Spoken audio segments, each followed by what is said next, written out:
All right, we're going to continue with the story since it's absolutely pouring outside, and this will be for a continuation of my first story having a bout with cancer and how I survived that. And again, this is just my story. It's not any recommendations or anything else, but this is what happened with me. So I found myself without any money after I had sold everything off, donated to a hospital in the U.S. for, if you didn't watch story one, you need to watch story one, the cancer story. I donated money to them. I didn't have a whole lot of money. I tried to do business for a couple years, but I had lost the refinery. I had lost a lot of my contacts. They're quick to change people, and during that time, other companies had taken my place and were more aggressive on what they were willing to pay. They were working on 1% and 2%, where I was working on 8 to 10%, and I found it difficult to make money. I stayed in rentals, built up a little bit of money, but I wasn't really going anywhere. Moved to an apartment in the bad side of town of Las Vegas, which was cheaper, and back then it was like $1,200 a month for a 2-bedroom.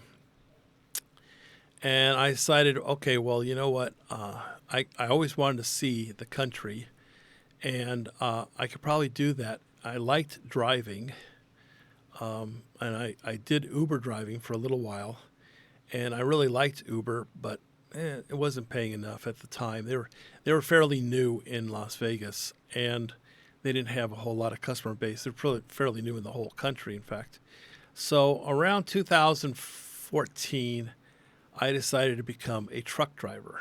Now, as a truck driver, I had to go to school, so I had paid for school. I had money for that, and learned how to, change gears, handle the truck, how to do turns, what the rules are, regulations, how to get a commercial driver's license, how to pass tests, and I learned the basics. And I applied for a company to work for them, and actually several, and one called Rail, Rohel, I believe it is.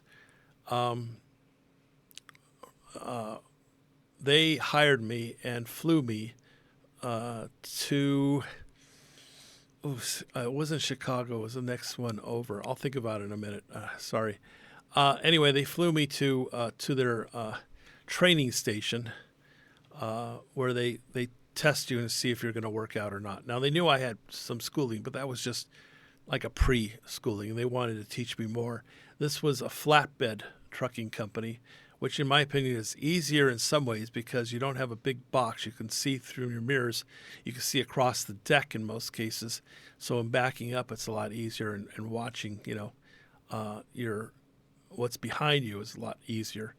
But the tough part with flatbeds is you have to tarp in the wintertime, and tarping is pretty tough because the loads could be as much as 14 feet off the ground or another 10 feet above the deck, and you have to carry 100-pound tarps up the side, and sometimes you don't have a ladder, and you have to spread them out.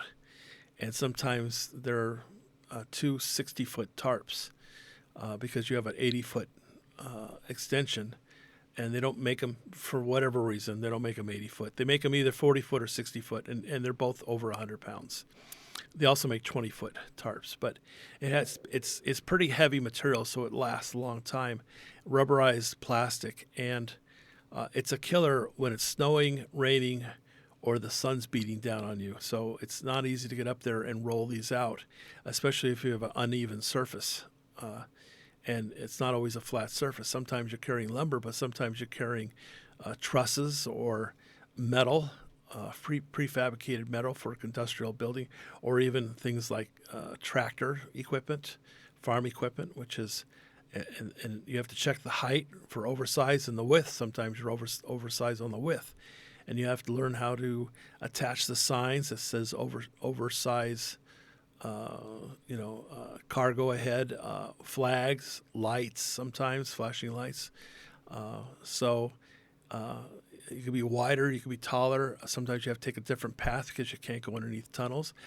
I did this for 2 years. I really actually enjoyed it, and I was getting pretty good at it. And they then sent me to do doubles. They taught me rail after about a year. There was no problems. And rail says, "How would you like to do doubles?" And I said, "Okay, I'll try doubles." And we would pick up containers, enclosed cargo type containers, two at a time, uh, with a hitch between. And it's a little bit different because it's articulated, so you have to be careful about how you have to make sure that there's pull throughs, so you can't just back it up. It doesn't really back up the way you want. But I learned doubles and triples, and I decided, well, I'll go ahead and get my oversized, my hazardous waste, all these additives on the back commercially, so because they pay you extra money, and so I even got tankers, things like that. Everything was going really good on it, and I had moved from rail to another company, Werner, and Werner was I liked working with Werner as well, and Werner was more of a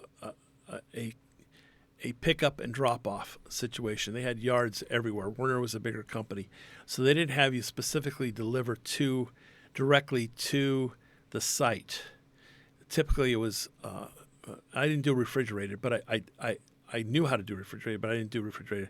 So with Werner, it was just pick and drop, and that was a lot easier because then somebody else would do the local driving. I just did long haul, and with it, I got a partner.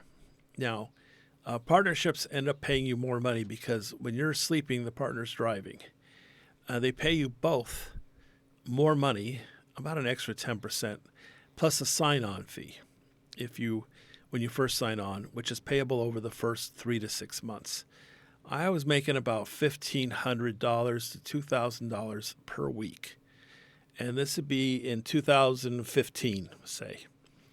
And my partner was making the same amount of money. My partner had more experience than me.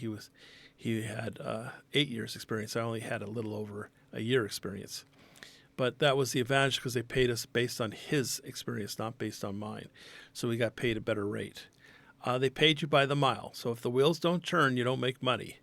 I didn't have to do any tarping, but if you're sitting at a gas station taking a shower, you're not getting paid. If you're sitting someplace and getting some sleep, if you're both sleeping, you don't make money. And there are some rules about how many days, how many hours you could drive without stopping. Every once in a while, we'd have to stop for a few hours, even though I went to sleep and his name was just short. I'll call him Doc. He wasn't a doctor, but that's what we called him, Doc.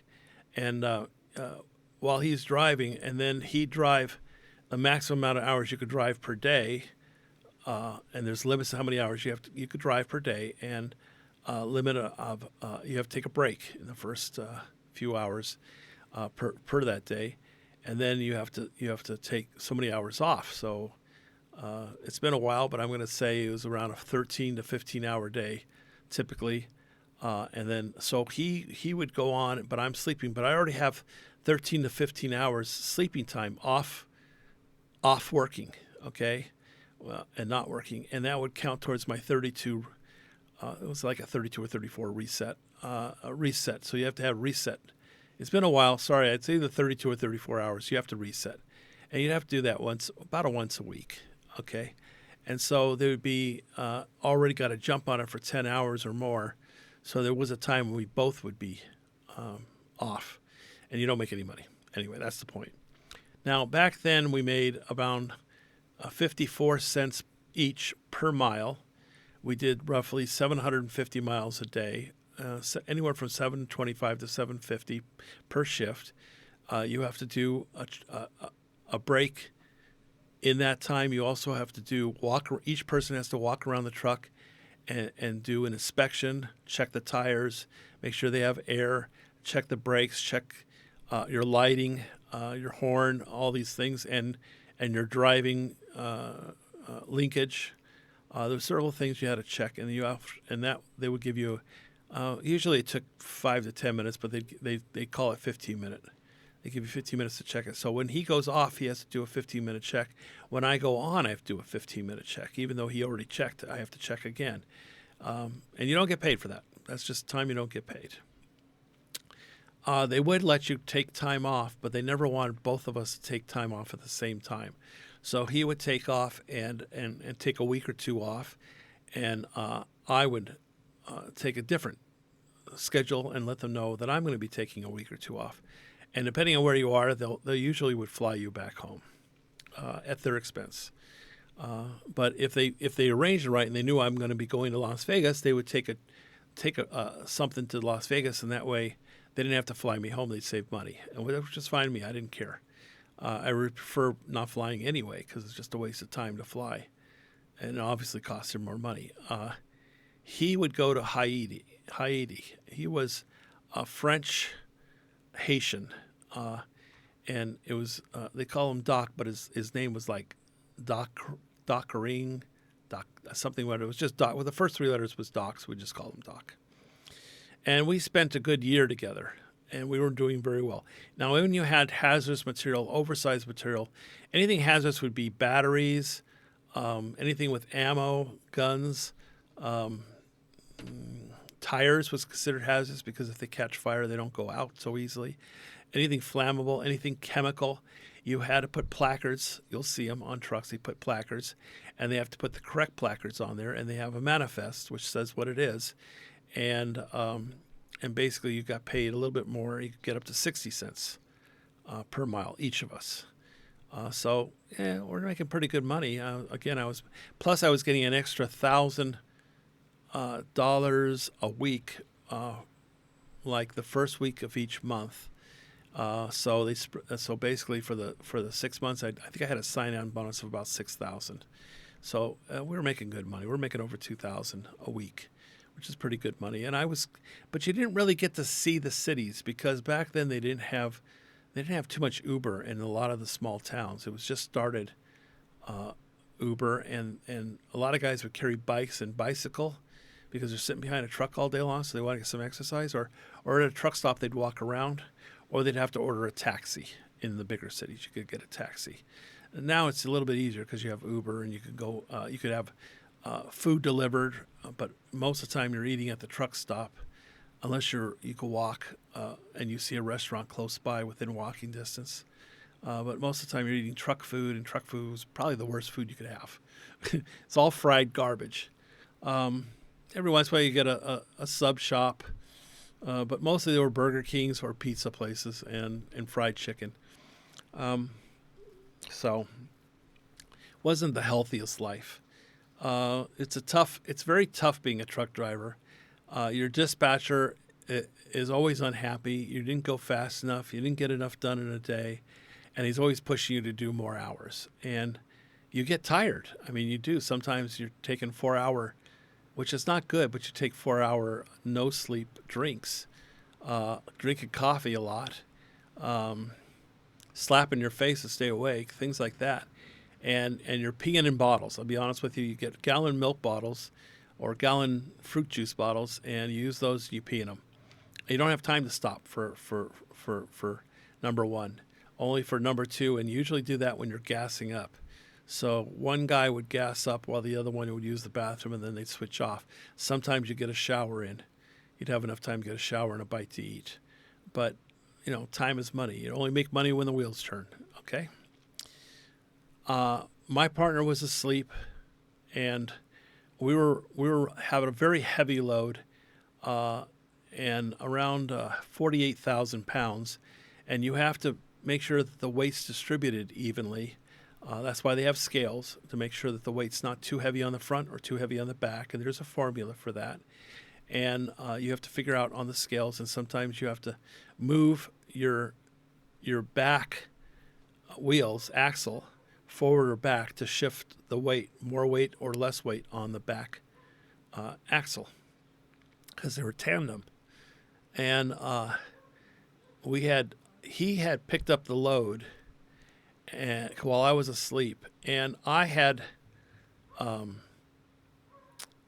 taken over. When he woke me up, he was just before he'd left the yard, and it was a Mopar yard, GM parts for bound for Mexico for cars. And they did a lot of car manufacturing in Mexico for GM products.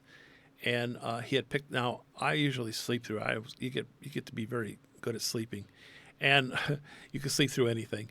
And when he woke me up, he says, "Hey, we got a flat tire. I'm going off in 30 minutes anyway, so I'm going to pull into a station before we hit the highway, and get the tire fixed, and then you could take over." And I said, "Okay." So I usually, will go over with him. Okay, where are we headed? Because you had a map. Okay, you had a little computer, and it would show you all your hours, his hours, where you're headed, how many hours you're allowed to drive, how many hours you have, how many hours before you take a break, and how many hours it's been since you did take the last break. So while the tire's being fixed, I'm just relaxing, using the restroom, buying some food, whatever. He said he scaled it already, and he had more experience than me. So I said, if he scaled it, he scaled it. Okay, great. Well, I went on the highway, and this was in the evening. The sun was going down, and this was in back east. I'm not going to remember exactly, but it was back east. And I drove for a long time and finally got to Texas. Traveling south, hit Texas, where I was. No, actually, I was in Louisiana on the way to Texas. We were going to go to Laredo, Texas, and where we drop it off and somebody takes it across the border into Mexico, somebody else. So I was in Louisiana, and it was nighttime, and it was around 4 or 5, and I noticed that it was riding a little funny. Now, in Louisiana, there's nothing. There's swamps. There's no places to stop. At least back then there wasn't. I mean, not till you get to Texas. I figured when I get to Texas, I'm going to check something, because it felt a little light on the front end, and it was like floating a little bit. And he was asleep, fast asleep. I don't want to wake him up. But I'm driving, and there wasn't too many places to stop. So I figured when I get to Texas, which is another hour away, hour and a half, I'll check on it. Well, didn't make it to Texas. Okay. I hit a deer, and it blew the tire on the front drive. Passenger side tire blew, but it hit the deer. And I was very, very tired, and I shouldn't have been on cruise, and my fault was I was on cruise at nighttime. I should have been, but cruise would only go 64.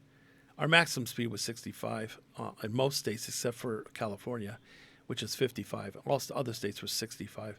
Some areas allowed as much as 80, but I was set at 64, and that was the maximum our governor would allow us the truck to go was 64. It was governed. So I was on cruise, and when the tire blew, it took me by surprise, kind of woke me up a bit, shocked me because I heard explosion. I saw the tire out of the side of my window fly, and the truck got real screwy. I mean, it was just, I don't know how to say it. It just was waving all over the road. Okay, right up ahead was a curve. I hit the brake, and the brake did not shut off like it should have. The cruise control. So it's at nighttime, and the other way to shut it off, the cruise, is on the dash, but there's a series of 4 or 5 buttons that you push. And I didn't know which button it was because they're not lit. And so I'm trying to feel for this button in an emergency, and I couldn't find the button. And meanwhile, I'm trying to hold the truck straight on the road. Okay? And I couldn't. And I hit the guardrail, and once I hit the guardrail, it took me and the container over a mountainside. Not good. I screamed. I heard Doc scream too, because we were going down, hitting branches on the way down. We were still on our wheels, but we were hitting branches. The next thing I remember seeing is that the hood flew off. It tore the hood off. I could see the engine. I could see sparks. I don't remember at what point, but the whole cab got torn off. And so there was no windows, no roof, just me, and branches coming in and branches hitting me. And I believe it knocked me out for a little bit. I heard some noises, which I think were Doc, but when we finally came to the end, there was a fire in the engine compartment, and I'm trying to undo my seatbelt. My seatbelt will not undo. I'm jerking it, and I'm going, please, God, don't let me die, okay?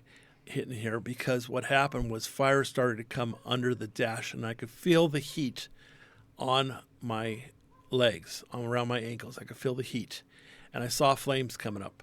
I'm shouting at Doc to get out, but there's no answer from the back. He's in the back with the curtain closed, and there's branches up against me, all around me. There's branches, and I'm scrambling to try and get out of my seatbelt, and I couldn't. The next thing I know, there was an explosion. Now, I think it was the fuel tank. I'm not sure, but it literally exploded me and the seat up out of the cab, and I basically was out. Now, I don't know how long I was out, but I didn't know how bad I was hurt. But the next thing I know, I heard people calling, people talking, and I don't know how long that was, but obviously there was fire. When I looked up and I turned my head and I looked up, I could see it raining down, almost like Vietnam, okay? Like things raining down, flames, branches, all around me. I didn't see the truck. I just saw flames dropping, branches dropping on fire, and the glitter of water, and I blacked out again. Now, when they found me, they said I was face down in water, in about 4 inches of water in a swamp. And I don't know exactly how far I was, but they said I was pretty far away from where the truck was. So it must have blown me pretty far. I did not know it at the time. I had a piece of steel in my head, right in here, a piece of steel from under the hood, a piece of angle metal went into my head, and my arm was almost severed, and I didn't realize that either. Okay, I was pretty much in shock, and things went by really fast. During this time, my dad, who had passed away at least 10 years earlier, I remember seeing him, and I remember him talking to me, telling me that everything would be okay. It was vivid. I really thought he was there. He says, don't worry, everything will be okay. You'll be okay, don't worry. It's very strange because, I knew he was dead, but he's standing there talking to me. And the next thing I know, I have people shouting, he's over here, he's over here. And they rolled me over, and again, I didn't realize what shape I'm in. I was in shock. And they knew I was in shock, and I said, I'm in pain, and they said, it's okay, we're going to give you morphine. So they gave me morphine. There was a guy, a paramedic above me, over my head, looking down on me, and there was a state trooper at my feet. And I was going in and out. They were trying to put cardboard underneath me, or cardboard on top around my neck. And I said, you're choking me. And they said, he's going into shock. I says, no, but you're choking me. And I started getting really scared. Maybe I did go in shock. I really don't know. Now, the trooper looked at me and he says, is he going to make it? Now, I heard him say, is he going to make it? But I didn't see it. I heard it in my ears. And then my eyes opened and I saw the trooper go, no. He shook his head. He didn't say anything. He just shook his head, no. At that point, I pretty much figured I'm dead. Now, I remember him shouting, we're losing him, his blood pressure's dropping, we're losing him, and he pounding on me, okay? And trying to stick me with something, I don't remember what. And then I remember a group of people, I don't know what they looked like, I couldn't see anything but the black sky, and they carried me to what sounded like a helicopter, which ended up being a helicopter. They brought a helicopter in. I don't know how long it was. They brought a helicopter in. They loaded me on a helicopter. The guy that was over me now had a helmet, and I assume he was the co-pilot. And he was talking to the pilot, and he's saying, stay with us, keep your eyes open. And I'm like, it's not happening. He says, we're losing him. His blood pressure. He would count out numbers, and he started off with like 50 over 60 over 40, 50 over 30, and somewhere below that, when he said 20, I remember blacking out, lost blood pressure. They said I actually had died in the swamp because I was face down, and they don't know how long, but it had to be more than 10 or 15 minutes I was face down in the water, and that they brought me back to life. They told me later in the hospital. They also told me that I died in the helicopter ride. The helicopter took me to Florida, Pensacola, Florida, to a hospital there, Angel. I don't remember the exact name of it, something with an angel in the name, in Pensacola. And when I woke up, I was in a lot of pain and discomfort in a bed. But, you know what? Just before I woke up, I remember waking up in an operating room. There was bright lights, and I saw my arms off to the side in a tray of blood. And I started to really freak out. And literally, there wasn't too much from my arm, from my. It looks like it got cut off just above the elbow or something, and there wasn't much left holding it. It was at a weird angle with some fibers and some skin. But other than that, it was bloody. It was red meat, raw meat, and it was in a tray, and it was filling with blood. And I started to freak out when I saw that. And he says he's going into shock. He opened his eyes. He's going into shock. A guy said, "Don't worry, don't worry." He came around real fast. He hit the metal table, which was on rollers, and the arm just went limp, hanging like limp meat, hanging from the rest of my arm. And my hand and my wrist is just hanging there, and hanging by some skin and maybe some tissue, muscle fiber. And the blood spilled all over the floor. I mean, all over the floor. And it looked like a lot of blood. It probably wasn't, but it looked like a lot. It was like 5 feet around, blood splatter. And I blacked out. So when I did wake up again in emergency, I was in the bed, and my arm was in a tourniquet. And there was a lot of pain. I could not move my hand or anything. And they said that I had spent many hours, I don't remember how many, but many hours in the hospital. And I reached with my left hand to feel my head because I felt something. And they said, no, don't touch it. They said, you have staples and stitches in your head. And I go, really? I says, they go, do you remember what happened? I says, I know I was in a truck accident. I remember there was fire. And they go, yeah. They says, yeah, there was. I says, I don't feel my feet. I don't feel it. I says, and then I realized there was fire at my feet, and I thought maybe I got burned. And I started getting real nervous, and I tried to look, but I couldn't move. But I tried to look at my legs. I says, don't worry, you're not burnt. You're just fine. And I'm going, well, I remember fire. I remember feeling the heat.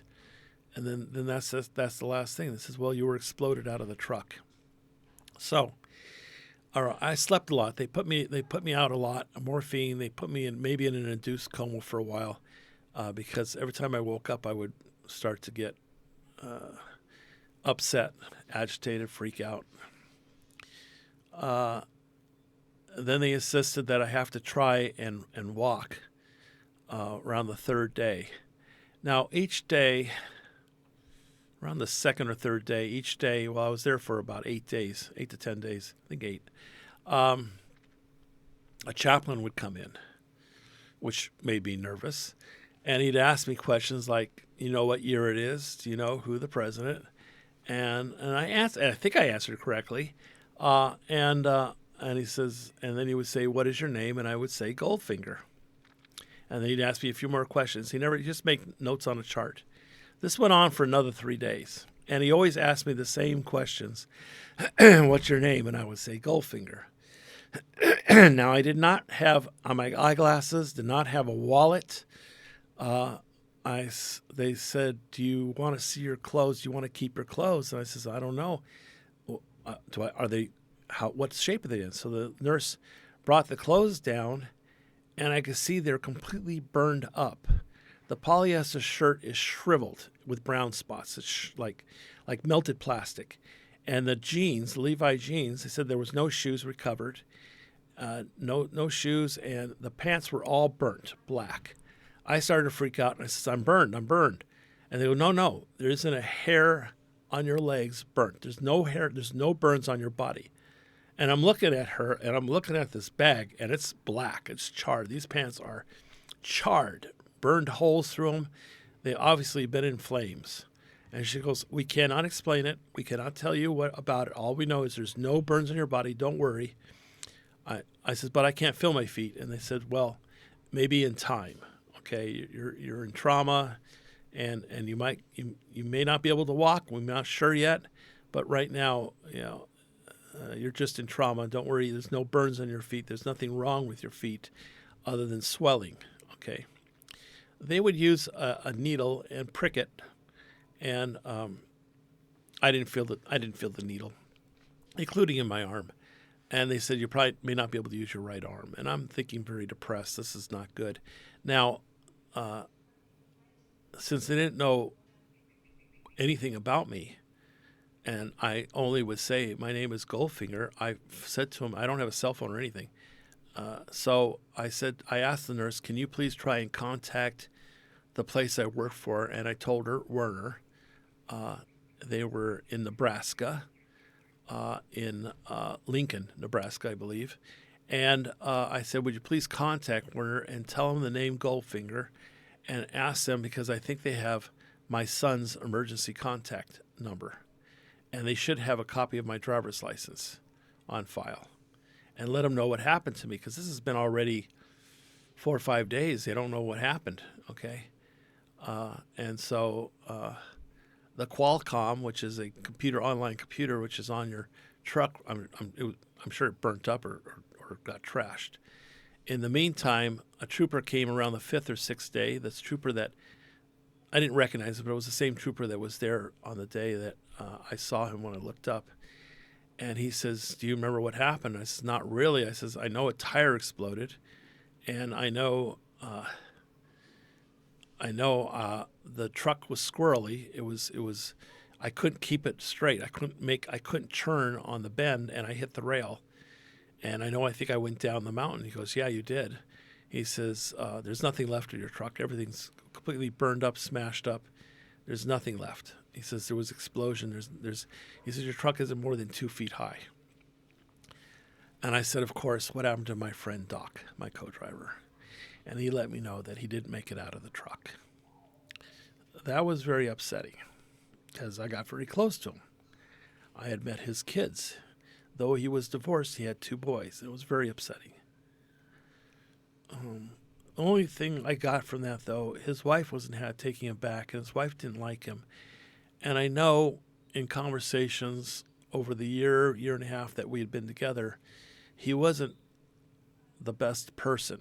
Okay, I don't want to talk badly about the dead, but he wasn't. He'd play games with girls in Haiti as well as in the U.S., and he would promise some things that he wouldn't do. And he had a girl he wanted to marry, and he said, "Oh yeah, I'll marry you," but he never did, and left her at the altar. And but the only good thing was that I had told him when it came due, they were upping the insurance, and I told him, you really need to get insurance to cover your kids.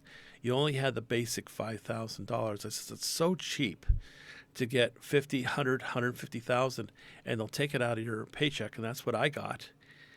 And he did do that. Now, I don't remember how much he got, but he either got $50,000 or $100,000, and he got it named his children. So he did die, but at least something did go to his children from his death. And of course, I have to live with that. Now, they also told me that you didn't load the truck properly. I mean, yeah, you hit a deer, yeah, the tire blew, but the problem was when they checked the load and checked the distribution, there was no weigh station between where he picked up and where he had me switch off, where he had checked the load, and he said the weight was wrong. You had too much weight in the back, and your axle was too far forward with too much weight in the back. You were. I said, well, yeah. It felt funny. It felt like I was floating. Anyway, I don't remember exactly whether it was the axle was forward or the axle was back, but there was too much weight. It wasn't centered. The weight wasn't evenly distributed, and my tires were floating, and that's why he said you don't have traction. Because you're turning it and your wheels are lifting off the ground slightly. They're not having enough traction. And only your steer wheels in the front will steer. So probably the weight was too far forward. Anyway, So he says, did you check your load before you went? I said, no, my partner did. He told me he picked up the load, and he stopped because the tire went flat after he picked up the load. And he said he still had about a half hour to go, but he said he figured before he goes, he'll just stop and log off, so he'll start his off time. And he stopped at a truck stop, but I said to him, do I need to check this? And he said, no, he already checked it. He says, well, no, he never did. Now, I don't know why he said. He was professional. I don't know why.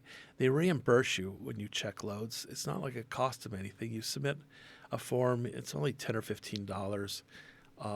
And he always was pretty good about that. But they said there was no proof that he had checked the load and the load was not properly distributed, which helped with the problem of steering, okay, when the tire blew. Now, obviously, a tire blows. What are you going to do? It happens, okay? But that's a life and death situation, okay? I did actually die a third time in the hospital around the fourth or fifth day. I went into cardiac arrest. I did have some problems, but they brought me out of it. They told me I probably wouldn't be able to use my arm. I probably wouldn't be able to walk.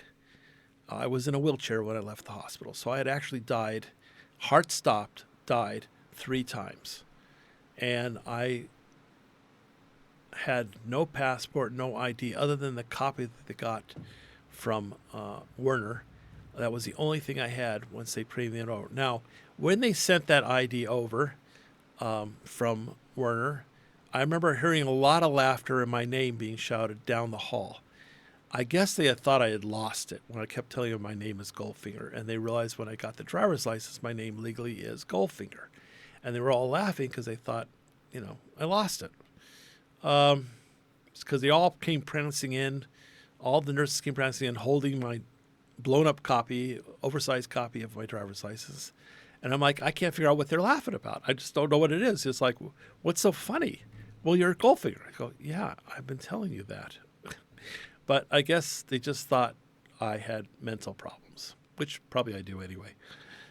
Anyway, so I recuperated at my son. It took many months. I was able to get out of the wheelchair onto a crutches.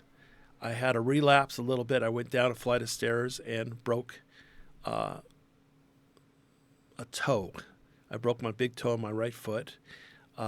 Trying to walk downstairs with crutches didn't work very well, and but it took several months, and I was on workman's comp, and Werner decided not to take me back. I said I'll be happy to work on a desk job, but they just out cold fired me, and I decided I couldn't go back into trucking because getting behind the wheel would be a little too much for me to handle.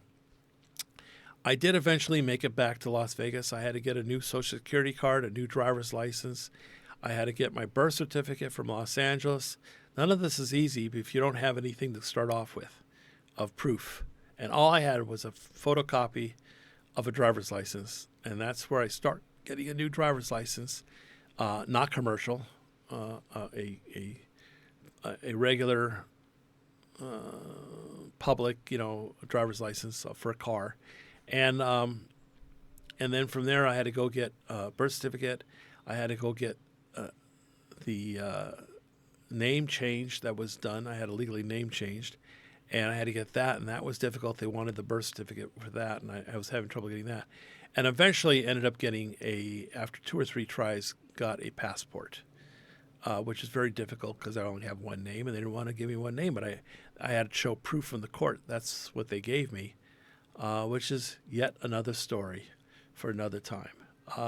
Today I could walk. I gained a lot of weight after trucking because I was in the wheelchair and a walker, and I couldn't do physically what I used to do. My arm eventually, I went through therapy for almost a year, physical therapy, all paid for by workman's comp. And they put me on pain pills, but I eventually went off of them. And I've had trouble ever since losing the weight, but I'm working on it. And I have lost some weight. I gained a lot in 2017, between 2006, maybe June of 2016 to 2017, I gained a lot of weight because I kept eating the same amount of food, but I'm not doing anything. I'm literally bedridden or in a wheelchair. But, I've lost some weight since then, and I need to lose more. It's very difficult because I still have bad low back problems. When I investigated having surgery done, and they talked about fusing, because I have no cartilage on the low back between L2, L3, and L4, they said I have very little cartilage, or it's actually bruised and bubbled a little bit. It's swollen. But they said, we're not going to, you have to sign a waiver that says that if you're permanently disabled, we're not responsible. And I refuse to do that. So I deal with the pain. Sometimes I take Tylenol. It can't get stronger meds here. They don't allow hydrogen peroxide here unless you're on your deathbed. And I got off hydrogen peroxide, and I didn't like gabapentin. They used gabapentin to stop the pain in my arm. My arm was always in pain. And I decided eventually the pain, if I just put my mind to it, the pain will just disappear. And it did. It took a long time, but the pain I stopped the gabapentin. I stopped a lot of the pain medicine. And I joined the gym and started working out. And that's when, not too long after that, I went on disability around 2018, went on full disability. And then, of course, in 2020, they closed all the gyms down and everything else due to COVID-19. Anyway, I'm here today. I'm thankful for it. And that's the story of when I died 3 times in January of 2016. And I'm thankful to be here today. Thank you for watching. I appreciate it. Hope this wasn't too boring for you guys. Take care. This is the Goldfinger Minute. Bye-bye now.